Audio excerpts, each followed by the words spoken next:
Good morning, everyone. You can make yourself very comfortable. With a sitting meditation posture, you can continue to listen to my talk. I heard this is one of the torture methods in ancient times. A victim, a person, is asked to lie down. They bring this kind of a piece of cloth, which is soaked with water, and they put this cloth on top of that person's face. It's a little harder to breathe then. And if they could not successfully extract the information that they want, they put one more piece of cloth on top of that person's face repeatedly.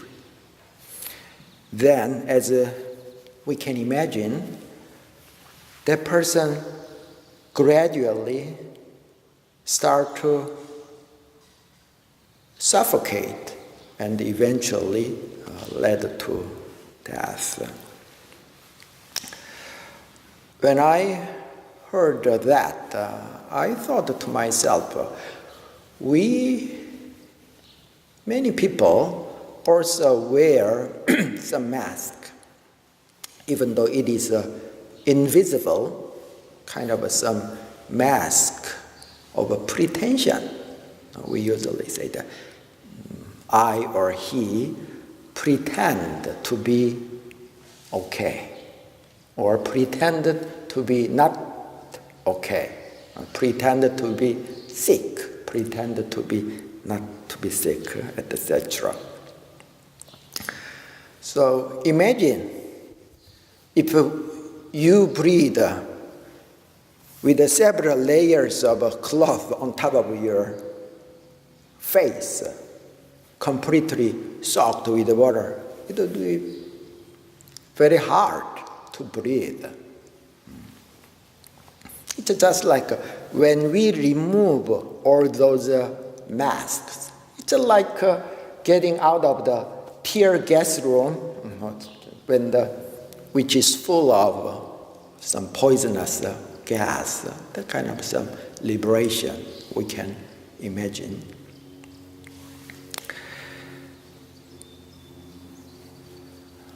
Let's just think about why do people try to wear some mask? What we would like to hide, or what we would like to protect. Kathy, what we try to protect? We can ourselves, like ourselves. Mm-hmm. Mm-hmm. Rita? I think we try to project what we think is acceptable to ourselves, Yeah. also to the world, Yeah. and maybe that's not who we are. Yeah. That's what I think. Yeah, exactly. I also think in that way. Fundamentally speaking, we try to protect ourselves, our ego, which can have many faces. It can be related with some financial thing or relational thing, etc. So what we try to protect or hide is our sense of a self or notion of a selfhood, I would say. Let's think about these thoughts or emotions that drive us to suffer or agonize. Let's say anger, resentment, disappointment, inferiority complex, pride, jealousy, comparing mind, and so on and on. What's the common thing behind these thoughts or feelings? What is the root of these thoughts or emotions?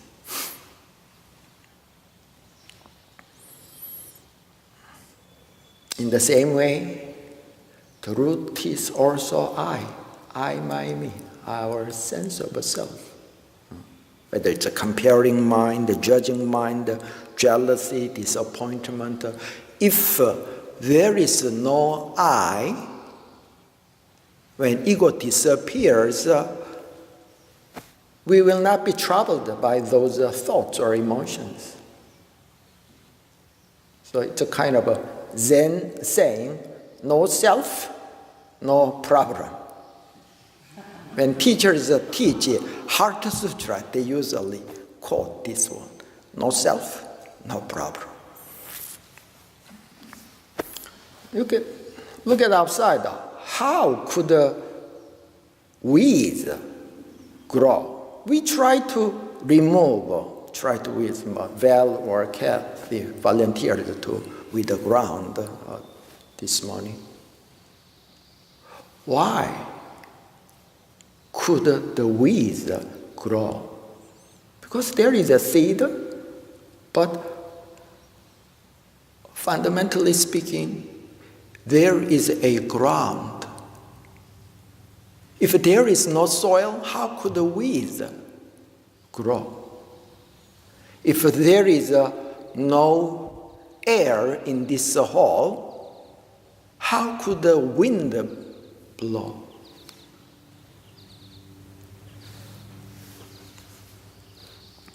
So, I, my, me is the source of all suffering as well as pride, etc. Or the root of all dualistic thoughts. So, just like the earth revolves around the sun, examine your thoughts or feelings. Our thoughts, feelings always go around our sense of self.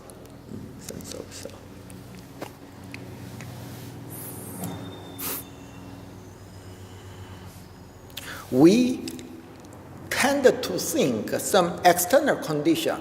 I'm unhappy because of that. That can be some relational thing or financial thing, etc.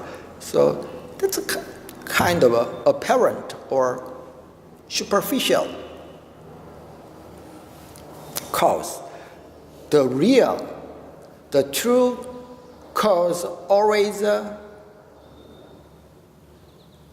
within our mind.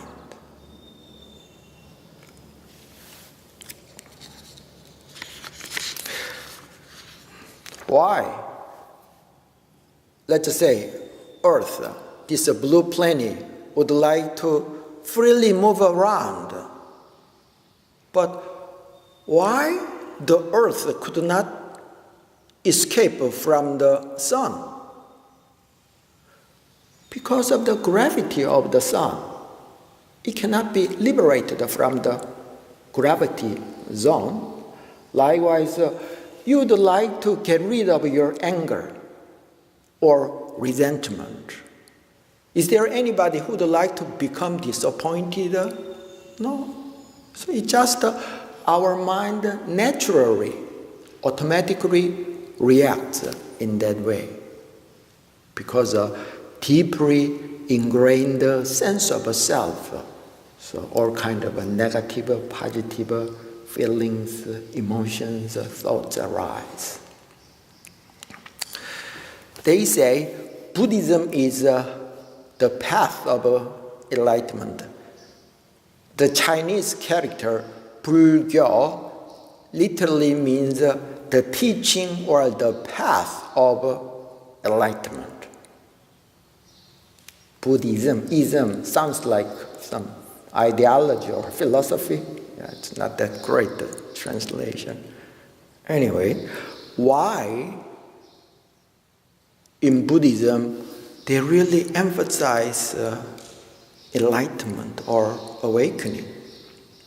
Why is it important? When I led one meditation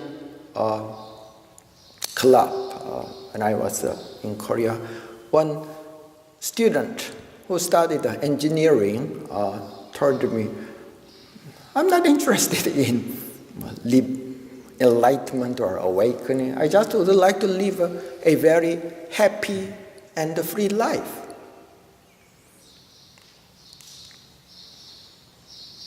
So do you know what I said to him? Well, how would you reply to that young person? I replied, at that time I was very young. In order to live a happy and free life,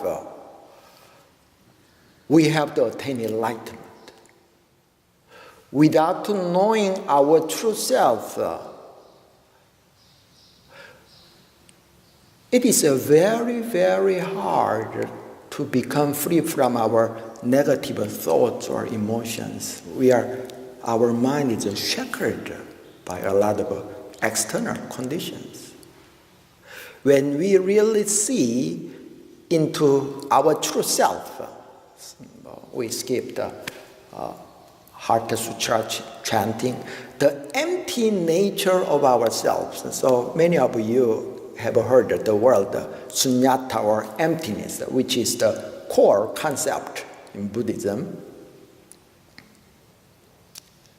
The empty, what does that mean? Empty nature of ourselves. Some people think we have some invisible entity. You can label them a soul or a spirit, whatever you like, where our thoughts, emotions arise. Kind of because of that, this ground, the weeds grow. Many people think we may have some invisible entity where our experience belong. So when we chant the Heart Sutra, when Bodhisattva of a great compassion realized 5 aggregates, the 5 components of our selves, body and mind, this physical body, sensations, perceptions, impulses, and consciousness are empty of inherent existence. They arise based on causes and conditions. There is no inherent substance behind them. It's a conditional or temporary existence with no intrinsic nature. Then he became free from all suffering and distress. So not conceptually, when you really see into the empty nature of ourselves, then you can be liberated from a lot of things. So that's why Buddha interchangeably used the word nirvana, enlightenment, liberation. It's the same thing. Regarding our ego that shackles our mind, Buddha used this analogy. One person at night stayed in a room which was completely dark. And he thought a crying sound of a cat, meow, meow. He thought to himself, wow, it must be very cute cat, like our Hemi. It must be very cute. So he chased after that cat for many hours. It's very exhausting. But all of a sudden, this thought arose in his mind. What if that cat is very big and mean? It can bite me. So he was afraid that that cat can chase after him. So he ran over from the cat all day, all night. In the early morning, he discovered there is no cat inside the room. It's just his thought. His thought of the existence of the cat made him chase after the cat or run away from the cat. It really dictated his action, his thoughts. Just like our sense of self dictate our thoughts, emotions, and deeds. So the root of all problem always originate from our ego, our sense of self. So as I said, when the air disappears, the wind cannot arise. When we see into the empty nature of ourselves, we can attain complete liberation.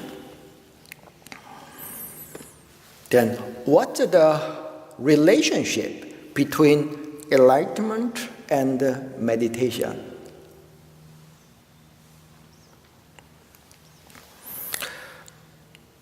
Ego, our sense of self, is the root of our wandering thoughts, all kind of emotions, positive and negative feelings. But let's say our sense of self is like a wick. Let's say there is a alcohol lamp. There's lots of alcohol, and there is a wick. If you get rid of the wick, then, however alcohol there is, the fire cannot start. So enlightenment is like removing the wick. But even though we are not completely awakened, even though there is a wick, imaginary wick here, if we gradually take away from the fuel, whether it's alcohol or whatever, then the flame will become diminished gradually. So because of our sense of self, a lot of thoughts or troubling feelings arise, but when through practicing sitting meditation, when our wandering thoughts start to lessen and lessen, it becomes diminished, then it's just like removing the alcohol around the wick, the flame becomes smaller. That's why meditation cannot be separated from enlightenment. As the force of our ego becomes weaker and weaker, then we become closer and closer to enlightenment. So when you go home, since you are here like 2 hours, you become more closer to awakening when you go your home.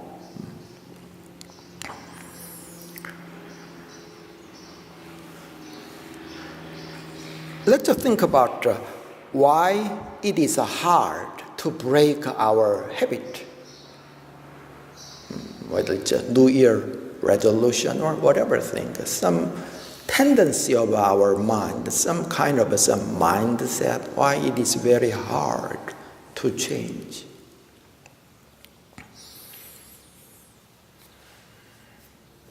Brian, how do you think? What can be the reason to change our mind?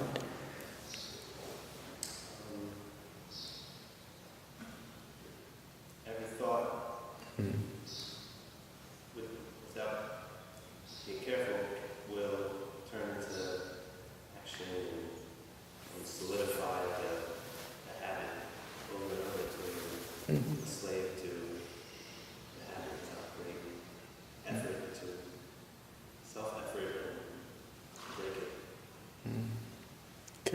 How about sage? Why do you think it's hard to break our habit, change our mind? We get accustomed to things. We like things that are familiar. It's patterns. Yeah. Just like you said, in Buddhism, we usually call that karma. Karma. What does karma mean? Habit force. Habit force. When you have some magnet here, let's say this is a magnet. When you place some iron material, it's attractive. Like that. It creates some force. That's why, just like the words of Jesus, your body is weak. We would like to do something, but your mind is weak. Your body is weak. So, when our thoughts, emotions, the force of our ego start to diminish, very naturally you will become free from a lot of bad habits, very naturally, or some kind of attachment, or some kind of craving. Even though that practitioner did not practice mindfulness in breaking some bad habits, but as our inner light start to shine, the force of our ego start to diminish, we can be free from all these negative habits, cravings, attachments, etc. I heard from many people, after they started to practice sitting meditation, after several years, they don't enjoy soap opera anymore. Why people love to watch soap opera? Why they love to identify some actor or actress? Because it's basically very worldly thing, because they are very attracted by the worldly things.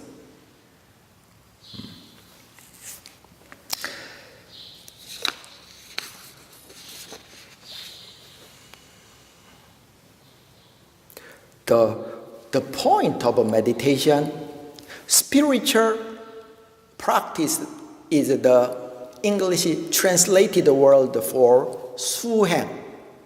Sometimes when we understand the literal meaning of the Chinese character, it's very interesting. Suheng, or spiritual practice. Do you know what? Heng means practice or conduct. Do you know what su literally mean? Su. Su literally mean wipe.